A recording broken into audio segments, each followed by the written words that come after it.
খাওয়া দেয় না আব্বা, আব্বা খাওয়া দেয় না, খাওয়াই আচ্ছা बहुत माने चली पानी खाना लाला सब दिखे दिक्कत सुबह पायखाना सब दिखे और हड्डी को खाता कुछ माने पायखाना सब बदली और ওইটা এখানে আমরা হাজার লক্ষ লক্ষ মানুষ করছি যদি আল্লাহ আপনাকে লোয়াইতে সাহায্য করতে লাগে আপনাকে দেশে আল্লাহ সাহায্য করুন আর আমার আল্লাহ সাহায্য করুন Allah dera mara ke de gore Allah কিছু খাই না শুধু মুড়ি খাইছি এখনো জানতে পারলো আমার কি খাবো যাবে সারাদিকে শুধু পানি আর পানি বাড়ি ঘরে আমাদের ঘরটা ভাঙি নিচে পড়ে গেছে কিন্তু অথবা আমাদের বাড়িতে ঢুকতে হলে সাঁতার কাটি ছাড়া ঢুকা যায় না এমনকি আমাদের বাড়িতে একটু পান বিতরণ করা হয় না কেউ একটু খিচুড়িও পর্যন্ত দেয় না আমাদের বাড়িতে অনেক মানুষ অনাহারে আছে অনেক কষ্ট করতেছে আমি আমার একটা বাচ্চা নিয়ে অনেক কষ্ট করতেছি কিন্তু আমরা একটু পান বিতরণ পাচ্ছি না আমরা কিছুই পাচ্ছি না আমরা গাড়ি স্কুলে আসছি যেন একটু কিছু পাচ্ছি না একটু পানি অথবা এক মুঠ মুড়ি কিছুই পাচ্ছি না আমরা আমি ফেনী থেকে আসছি নোয়াখালী মানে ফেনীতে ভয়াবহ দেখি কারণে নোয়াখালীতে আসছি নোয়াখালীতে কোনো খাওয়া নাই কিছু নাই মানুষ কিভাবে চলবে দেখতে এখানে পরিস্থিতি গুলো খারাপ দেখতে আসছে কিছু মানুষ উপায়সে মরে যেতে আসছে খাওয়া খাইতে আসছে না আসে নেই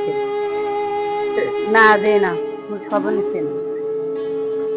হ্যাঁ আশ্রয় কেন্দ্রে তো পানি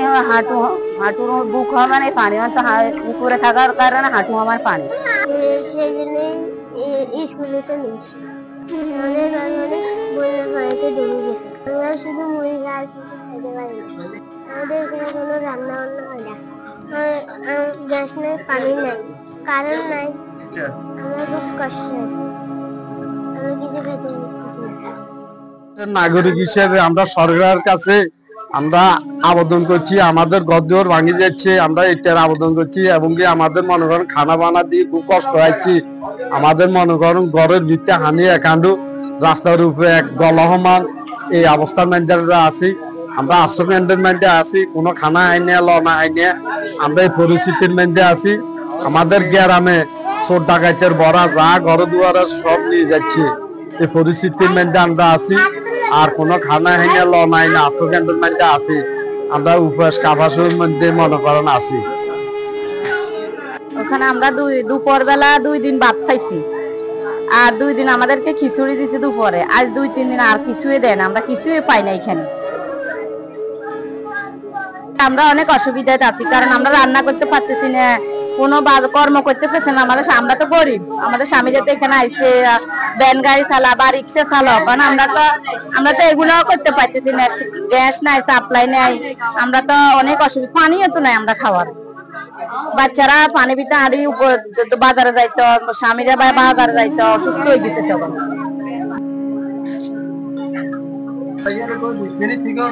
প্রায় 4-5 ফুট মতো রয়েছে রাস্তাঘাট হাঁটে চলা ঘরের ভিতরে পানি 2 ফুটের মতন আছে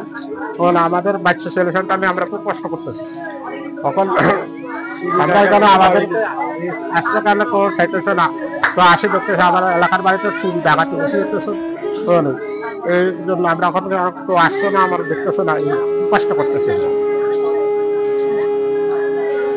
আওয়ামী লীগের বিএনপির কোনো লোক সরকারি কোনো লোক এখানে আসে কোনো খবরাখবরও নেই আমরা এখন অসহায় অবস্থা আছি এখানে পানির ভিতরে তো আপনি সবগুলোই দেখতে পাচ্ছেন আপনার চোখের সামনে এখানে বানানো কিছু নাই এখন সবগুলো তো আপনার সামনে এই দেখেন চতুর্থ সাইডে দিয়ে মনে করেন আমরা দোতলা বিল্ডিং এর সব জায়গায় এখানে মানুষ অবস্থান করতেছে না খাই অবস্থায় মানুষ মারা যাইতেছে যে পরিস্থিতি অবস্থা দেখছেন এখন একটা মুরব্বী 80 বছর বয়সে একটা লোকে আপনার কাছে বলছে যে এখানে ডায়রিয়া হইতেছে 2টা লোকে খালি আসি কয়েকটা স্যালারি দি এখন সবাই কষ্ট করতেছে তাহলে আমরা তো এদেশের নাগরিক আমরা তো কিছু পাইবার আমাদের আশা আছে আমরা তো বন্যার কারণে আমরা এখানে আসছি না আমরা সুখে আসছি এখানে আমরা তো খুব কষ্ট করতেছি তাহলে আমাদের তো কিছু পাওয়ার দরকার আছে আমরা তো কিছুই পাই না সরকারি ভাবে আজকে অনেক দিন এসে নোয়াখালীর যে বন্যার অবস্থা এই অবস্থা খুব ভয়াবহ অবস্থা। কোনো মিডিয়া প্রকাশ করলো, মিডিয়ার প্রকাশগুলো কেউ মাথায় নিতেছে না, তাহলে আমরা কি করব? আমাদের অবস্থা তো খুবই খারাপ। আসছি এখন, এখানে কোনো খাওয়ানো কিছু দেয় না, আমরা ছেলে মেয়ে অনেক কষ্টে আছে, মানে সদরে সবকিছু এখানে বেশি ইয়ে হতেছে। বালিশ খেতা যা আছে তাই গরিবের গরিবের যা আছে সব বাসের। দুইজন সইয়াছিল ইয়ানা হানিক তেল না থাকবার মতন দেন যাইতেন এখানে হিটেন দিম হেটার মতন না গাদ দিম দেন হেটার মতন কিচ্ছু নেই। দে না কোনো টাকা টুকা কোনো আর কোনো কিছু হয়নি, অনেক এই যে আর কিছু হয়নি, টাকা টুকা কিছু পাইনি, কাপড় চোপড় কিছু পাইনি, এইভাবে কোনো কিছু পাইনি, আমরা কোনো কিছু পাইনি।